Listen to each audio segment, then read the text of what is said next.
செல்லக்குட்டி, தீனி பந்தாரம், குட்டி பாண்டா, என்ன பண்றீங்க? எப்படி இருக்கீங்க? யார் அவன் முழட்டாளா ஓடிட்டு இருக்கான்? அட கன்றாவிய, நீ குப்புறப்படுத்து தூங்குறத பாக்குறதுக்கு 600 ரூபா கொடுத்து உள்ள வந்தான். ஆஹா, தலைவர் பயங்கர பசியில இருக்காரு போலயே. கூட்டத்துல ஒருத்தன் பாம்பு போட்டான் ஃப்ரெண்ட்ஸ். ஊ, எவ்வளவு பெரிய ஆமை! நாகர்முடி மேல் இருக்கும் நல்ல பாம்பே. லேடிஸ் அண்ட் ஜென்டில்மேன் எல்லாரும் எப்படி இருக்கீங்க? இந்த வீடியோவில் நம்ம என்ன பார்க்க போகிறோம் அப்படின்னா, ஜப்பானில் ஒயனோ ஜூ அப்படின்னு ஒரு ஜூ இருக்கான். அந்த ஜூவில் வந்து இந்த குங்ஃபு பேண்டா படத்தில் பேண்டா வரும் இல்லையா, அந்த பேண்டாலாம் இருக்கும் போல். ஸோ நம்ம ஒரு ஜூவில் அதெல்லாம் பார்க்க முடியாது. சரி, அதான் இங்கே போய் பார்த்து வீடியோ எடுத்து உங்களுக்குலாம் காட்டலாம் அப்படின்றதுக்காக போயிட்டுருக்கேன். நேற்றே நான் போயிருக்க வேண்டியது தான், நேற்று சாட்டர்டே. இருந்தாலும் என்னை லாகின் பண்ண சொல்லி ஒர்க் பண்ண சொல்லிட்டாங்க. இன்றைக்கும் நான் கொஞ்சம் லாகின்ல தான் இருக்கணும். கொஞ்சம் ரிஸ்க் எடுத்து லேப்டாப்பை தூக்கி பேக்கில் போட்டு ஜூக்கு போயிட்டுருக்கேன். இன்கேஸ் ஏதாவது லாகின் பண்ண சொன்னாங்கன்னா நட்டு ஜூலியா உட்காந்து லாகின் பண்ற வேண்டியதுதான். ஜிலேபியை பிச்சு போட்ட மாதிரி இருக்கே, இதுதான் ட்ரெயின் ரூட். இங்க ரெட் கலர் ஆரோ மார்க் காட்டுற இடத்துல தான் நாம இருக்கோம். இங்க இருந்து உயனோ ஜூக்கு நம்ம போகணும். அந்த ஸ்டேஷனுக்கு எப்படி போய் தொலைறதுன்னு ஒன்றும் தெரியல. அங்க சுத்தி இங்க சுத்தி கரெக்டான பிளாட்ஃபார்முக்கு வந்தாச்சு. ட்ரெயின்ல வந்துருச்சு. உயனோ ஸ்டேஷன் வரும்போதே ட்ரெயின்ல இருந்து பார்க்கும்போதே ஜூ எல்லாம் நமக்கு தெரிய ஆரம்பிச்சிருச்சு.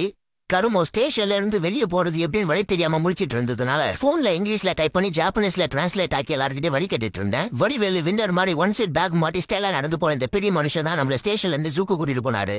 ஸ்டேஷன்ல இருந்து இறங்கின உடனே ஜூ ஆரம்பிச்சிருச்சு. பேசாம பஸ்ல போலாமா? அப்புறம் கால் எதுக்கு சாணி மதிக்கவா கொடுத்துருக்காங்க? மரத்துல இலையே இல்லைனாலும் மரத்தோட நிழல்ல எவ்வளவு அழகா உட்காந்து சாப்பிட்டு இருக்காங்க.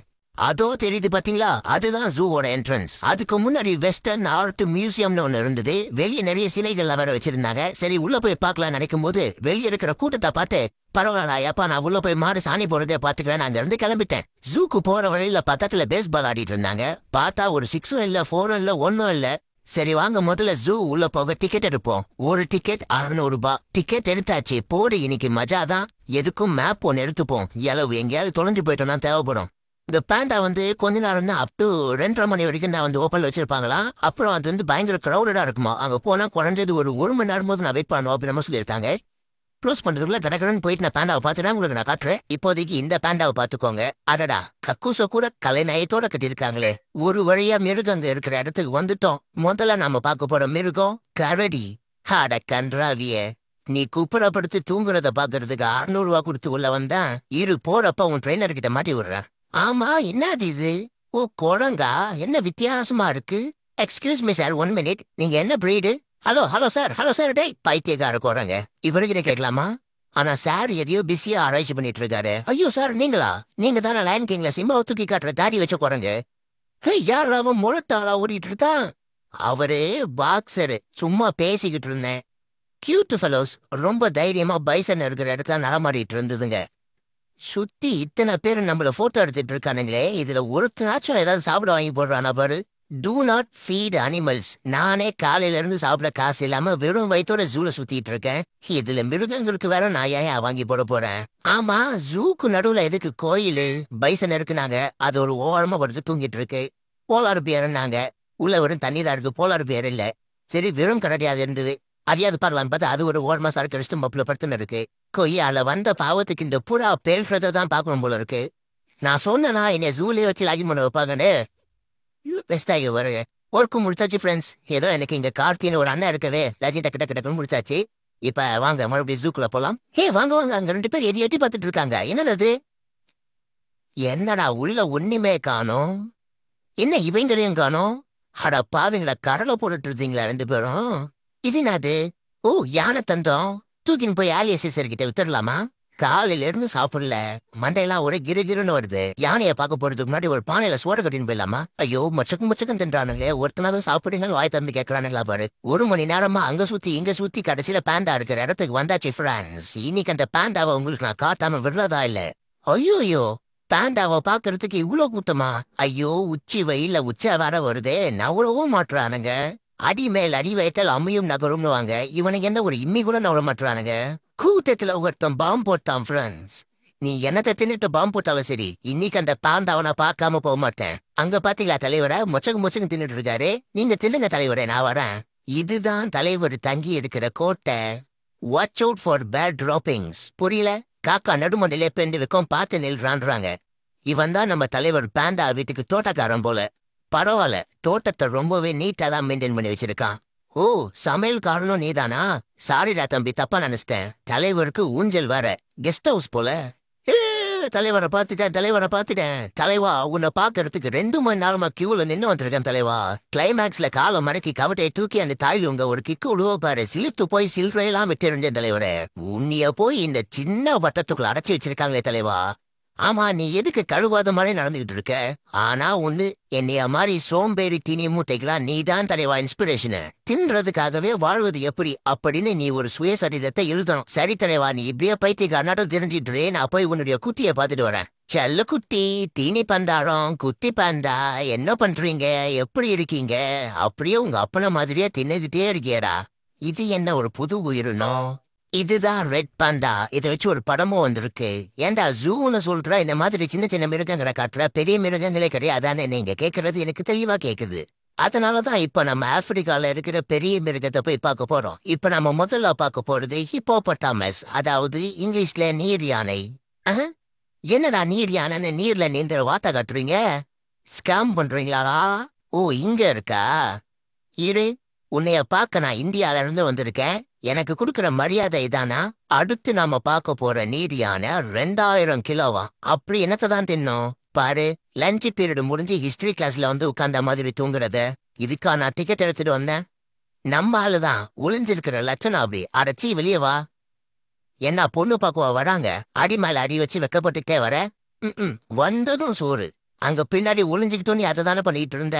இந்த கொக்கெல்லாம் உண்மையான கொக்கா இல்ல பொம்மையா? அப்படியே இருக்கு. இது என்ன உடம்பு அந்த பக்கம் வச்சுட்டு தலை இந்த பக்கம் திருப்பி பாக்குது? நம்ம வேற பக்கம் போயிடுவோம். நீர் யானையை தொடர்ந்து அடுத்து நம்ம பார்க்க போறது காண்டா மிருகம். Hello, excuse me. 600 ரூபா கொடுத்து உங்களை பார்க்க வரோம். வந்தவங்களுக்கு இப்படி மூஞ்ச காட்டாம டிக்கியே தான் காட்டுவீங்களா? இல்ல என் மூஞ்ச பார்க்க உங்களுக்கு பிடிக்கலையா? அடுத்து ஜிராஃப் என்கிற ஒட்டக்க செவிங்கி. ஏப்பா, பெரிய மனுஷன் 4 பேர் பார்க்க வரோம். இந்த கண்ணாடியை தொடச்சுதான் வைக்கிறது. அடுத்து நம்ம பார்க்க போறது விவேரியம். விவேரியமா? பேரு புதுசா இருக்கே, நல்லா வேற இருக்கு. வீல வேற ஆரம்பிக்குது. பேசாம தலையோட அடுத்த படத்துக்கு இந்த டைட்டில ரெக்கமெண்ட் பண்ணலாமா? ஆனா ஒண்ணு, இந்த வீடியோ முடிவுல தலை ஃபேன்ஸு கிட்ட நான் செருப்படி வாங்க போறது உறுதி. இதுதான் கரண்ட் ஷாக் அடிக்கிற எலக்ட்ரிக் மீனா. தலைவா, காலையில இருந்து ஜூவை சுத்தி சுத்தி வீடியோ எடுத்ததுல போன்ல சார்ஜ் இல்லாம போயிடுச்சு. கொஞ்சம் காட்டுறீங்களா? சார்ஜ் போட்டுக்கிறேன். இங்க பாருங்களேன், 2 நண்பர்கள் பேசிட்டு இருக்காங்க. சரி, உங்களுக்குள்ள 1000 இருக்கும், நான் எதுக்கு? நீருக்குள்ள பல்லி. இது பல்லியா முதலையா உடும்பா என்னது இது? இதுக்கு முன்னாடி பார்த்த 2 ஆமை நண்பர்கள் கை காலை வச்சு நீந்திக்கிட்டு இருந்தாங்க. ஆனா இந்த ஆமைங்களுக்கு நீந்துறதுக்காகவே ஒரு ரக்க மாதிரி ஒண்ணு இருக்கு. இதுதான் ஃப்ரெண்ட்ஸ் நான் கண்டுபிடிச்சது. தண்ணியை விட்டு வெளியே வந்தா 1 இன்ச்சு நவரத்துக்கு கூட 1/2 மணி நேரம் ஆகும் போல இந்த முதலைங்களுக்கு. அப்படியே இருக்கு. ஜூ நல்லா ஓடணும்னு வாஸ்து மீனெல்லாம் வாங்கி வச்சிருக்காங்க பாத்தீங்களா ஃப்ரான்ஸ்? இதுதான் அங்க இருக்கிற ராட்சச முதலை. அவ்வளோ பெருசு. மூஞ்சு மட்டும்தான் வெளியே இருக்குன்றதுனால உங்களுக்கு சின்னதா தெரியுது. ஆனா தண்ணிக்குள்ள அவ்வளோ பெரிய உடம்பு. ஏன்பா பல்லி, இன்னுமா நீ ஒரு இடத்துல போய் செட்டில் ஆகாம கியாமையா நடந்துட்டு இருக்க? அப்பாடா, ஒரு வழி அமைதி ஆயிட்டான்டா. தவளைகள் பலவிதம், அதில் இதுவும் ஒரு விதம். ஆனா என்ன விதம்னு தான் எனக்கு தெரியல. இந்த தவளை பயங்கர பொசசிவான தவளை போல. நான் பாக்குறேன்னு தெரிஞ்சதும் அதோட ஆளை கையை வச்சு மறைச்சிக்கிச்சு. இது என்ன மாதிரி விலங்கோ? இதுவும் ஒரு உடம்பு டைப்பு தான் நினைக்கிறேன். வெளியே வராத வரைக்கும் நமக்கு நல்லது. இதுதான் விஷத்தவளை, பாய்சனஸ் ஃப்ராகாம். அப்படியே உங்க கேங்ல இருக்கிற விஷத்தவளைக்கு இந்த வீடியோ ஷேர் பண்ணி விடுங்க. ஆஹா, தலைவர் பயங்கர பசியில இருக்காரு போலயே. பக்கத்துல வர நம்ம ஆமை நண்பர் மிதந்துட்டு இருக்காரு. இன்னைக்கு ஒரு புடி எனக்கு பேட்டி பார்த்துட்டு இருக்கானுங்க. எவ்வளவு பெரிய ஆமை! என்ன மூஞ்ச காணோம்? ஓ, இது பெடக்ஸா? மூஞ்சி அந்த பக்கம் இருக்கா? பாத்துறாதீங்க, இது டாப் ஆங்கிள். இப்ப காட்டுற பாருங்க மூஞ்ச. தலைவரே, கொஞ்சம் ஜூம் வச்சுக்கிறேன். Smile please. Take okay. இதுக்கு பேர் ஏதோ மான்ஸ்டர் கிசார்டுன்னு போட்டிருந்தது. ஆனா பரிதாபமா ஓரமா மப்புல படுத்துக்கிட்டு இருந்தது. என்ன ஒரே பல்லிங்களா வந்துட்டு இருக்கு. எனக்கு இதெல்லாம் பார்த்தாலே ஒரு மாதிரி இருக்கு. பேசாம நம்ம பாம்புகள் சரணாலயத்துக்கு போயிடுவோம். நாகர்முடி மேல் இருக்கும் நல்ல பாம்பே, உனக்கு நல்ல பெயர் வைத்தவர் யார் சொல்லு பாம்பே. ஆமா, உன் பேருனா? அது போக டிஃப்ரெண்ட் கலர்ல டிஃப்ரெண்ட் சைஸ்ல டிஃப்ரெண்டான பாம்புகளா வேற இருந்தது. அடேங்கப்பா, இது என்ன மொரட்டு ஓனானா இருக்கு? ஓ, ஆமைங்கள்லயே இவ்ளோ வெரைட்டியான ஆமைங்க இருக்கா? இந்த மீனுக்கு பேரு ஏசியன் அரோவனா. இந்த மீனை இந்தோனேஷியா பிரசிடென்ட் ஜப்பானுக்கு கொடுத்ததா ஒரு வரலாறு இருக்கு. அந்த வரலாறை இந்த மீனுக்கு கீழே எழுதி போட்டிருந்தாங்க. இது ஒரு வகையான தவளை. என்ன தவளையோ? தெரியாதனமா கல்லு மேல ஏறி நின்னுட்டு இப்ப கீழே இறங்க தெரியாம முழிச்சிட்டு இருக்கு பாவம். தள்ளி விட்டுறலாமா? அப்படி பண்ணா மாற்று ரத்தம் ஆயிடுமோ? இதுக்கு பேரு ராட்டில் ஸ்னேக். தமிழ்ல என்னன்னு தெரியல. எவ்வளோ பெரிய பச்சோந்தி! எம்மாடி! இப்ப என்ன பண்ணணும்னு உங்களுக்கே தெரியும். உங்க கேங்ல இருக்கிற பச்சோந்திக்கு இந்த வீடியோவை ஷேர் பண்ணணும். அப்படியே சின்ன பச்சோந்தி அவனாவது இருந்தா அவனுக்கு இந்த வீடியோவை ஷேர் பண்ணி விடுங்க கருமோ. ஏன்டா குக்கு மாதிரி ஒத்த கால்ல நிக்கிறேன்னு சொல்லி கேள்விப்பட்டிருக்கேன். ஆனா இப்பதான் முதல் தடவை ஒத்த கால்ல நிக்கிற குக்க பாக்குறேன். குக்கையே இப்பதான் முதல் தடவை பாக்குறேன். அது வேற விஷயம், கண்டுக்காதீங்க. அடுத்து நம்ம பார்க்கவிருக்கும் அரிய உயிரினம் பென்குயின். யார் இவனுங்க? எதுக்கு நம்மள போட்டோ எடுத்துட்டு இருக்கானுங்க மாதிரியே பார்த்துட்டு இருக்குங்க. என் வாழ்க்கையிலேயே இப்பதான் முதல் தடவை ஜூக்கு வரேன். நம்ம ஊர்ல இருக்கிற வண்டலூர் ஜூக்கு கூட இது வரைக்கும் நான் போனதில்ல. ஆனா இந்த ஜூ பயங்கரமா பிரம்மாண்டமா செம்மையா இருக்குல்ல. கழுத சைஸ்ல ஒரு குதிரையை பார்த்தேன். டேட்ஸ் லிட்டில் பிரின்சஸ் போல கியூட்டா இருந்தது. இது ஆட்டு பரம்பரையை சேர்ந்ததா. பார்க்கவே மஜாவா இருக்குல்ல. இதுல ஒரு மட்டன் பிரியாணி போட்டா எப்படி இருக்கும்? தைப்பூசம் அதுவுமா. சில வினோதமான பறவைங்களும் இருந்ததுங்க. பார்க்கவே ரொம்ப அழகா ரிலாக்ஸிங்கா நெய்ல போட்டு வறுத்து சாப்பிடணும் போல இருந்தது. எஸ்கேப் ஆயிடுச்சிங்கடா. அட, முயல் குட்டி. முயல்லையே பல வகையான முயலுங்க இருந்தது. ஒவ்வொன்றும் கலர் கலரா அழகா புசு புசுன்னு இருந்தது. பார்க்கவே தூக்கி கொஞ்சம் போல இருந்தது. ஆனா கையை வச்சா விசாவை கேன்சல் பண்ணி உள்ள தூக்கி போட்டுருவாங்களே. ஜூவை நிம்மதியா சுத்தி பார்த்துட்டு இருக்கும்போது திடீர்னு ஒரு சம்பவம். போன் அடிச்சுது. ஃப்ரெண்ட்ஸ், இன்னும் யானை இருக்கு, புலி இருக்கு, குரிலா இருக்கு, என்னென்னமோ இருக்கு. ஆனா எனக்கு தான் நேரம் சரியில்லை. திரும்பவும் கால் பண்ணி லாகின் பண்ண சொல்லிட்டாங்க. கொஞ்ச நேரம் ஒர்க் பண்றதுக்குள்ள லேப்டாப்ல சார்ஜ் காலி ஆயிடுச்சு. இங்க எங்கேயுமே சார்ஜ் பண்ண முடியல. அதனால உங்களுக்கு கொடுத்த வாக்கை என்னால முழுசா காப்பாற்ற முடியல. ஜூல இருந்து கிளம்ப வேண்டிய நேரம் வந்துருச்சு. அதனால நான் கிளம்பி போன ஃப்ரெண்ட்ஸ். வருத்தத்துடன் தெரிவிக்கிறேன். மறுபடியும் ஜப்பானுக்கு வந்தனா திரும்ப ஜூக்கு வந்து உங்களுக்கு அந்த சிங்கம், புலி, குரிலா, கேட்ஸ்லா எதுவாக இருந்தாலும் காத்துறேன். அது வரைக்கும் இந்த யானையை பார்த்து மனசை தேத்திக்கோங்க.